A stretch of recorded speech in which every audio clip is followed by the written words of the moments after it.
what you're doing right now and go and buy this Helios 442, a 58mm lens. I mean, finish watching this video first, obviously, and then go and buy it, because it really is that good.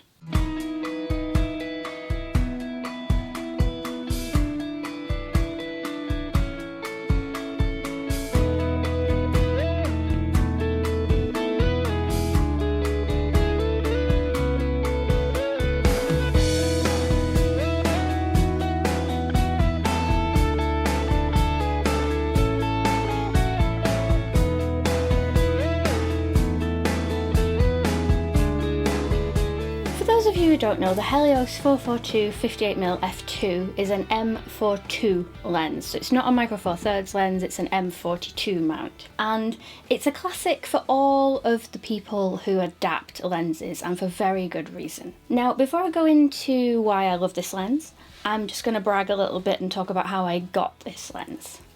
Story time. I was in a place called Bygone Times, which is like a second-hand warehouse sort of thing, and I always look for vintage lenses because obviously I do. I have problems. And I came across this little pouch that just said lens on it, and it was £19.95. And I opened it, you know, lucky dip, couldn't resist, and not one, but two Helios lenses were in that pouch for under £20. So I'm like, yoink, I'll have them.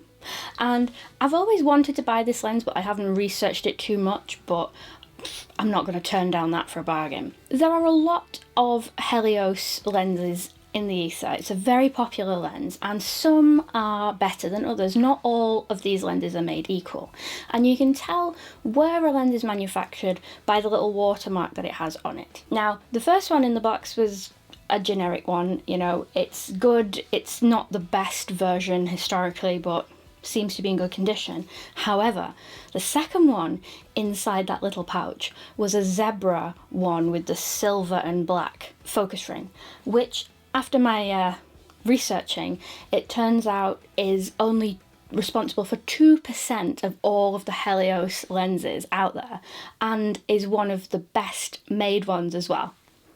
I mean, these are the prices on eBay. I've found the same type of Helios lenses on eBay, so bargain of the year. Bargain of the year. So I went straight to the till and bought it. Then I went to eBay and got a dumb adapter for both my micro four thirds and my S5. Now, you can adapt this lens to pretty much any camera system, so it doesn't have to be micro four thirds or Lumix. You can see that because of the crop factor, the swirly effect is a little bit less on the GH6, but you can really see it on the S5. So with a focal reducer on micro four thirds, the effect will be even more apparent. But I do, however, think because the focal length is longer on micro four thirds that the bokeh is absolutely monstrous and really cool to see. So a few things about the footage so far. You may have noticed that the bokeh is oval. Now, this is not something that's characteristic of the lens, but I've put a little ANAMORFAUX adapter on the front. So if you're wondering why, that's why. Normally out of the box it would be circular. And I'm well happy with the results, actually. I think a little bit of fake anamorphic is all the rage at the moment, and I think the results from this lens are super. So speed booster or nah?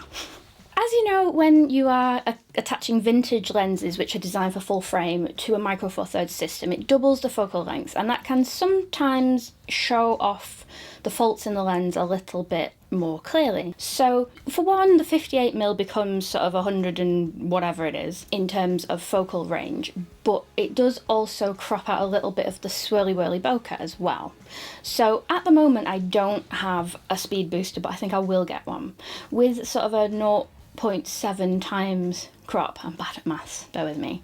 It'll make it around a 90mm equivalent, and it'll also give you a stop more of light as well. So generally speaking, the speed booster will give you better quality visuals, and I have a speed booster for my Canon FD lenses because I wanted to get as high quality as possible, but because the Helios is a little bit swirly whirly and a little bit unorthodox in general, I actually don't mind at all how it looks without the focal reducer, or the speed booster, whatever you want to call them. So I just quickly wanted to share with you the joy I've been having so far with this lens. It's definitely a classic collector's item for a reason, and no matter what camera you're on, I would highly recommend picking one up, particularly if you can find one as cheaply as I did.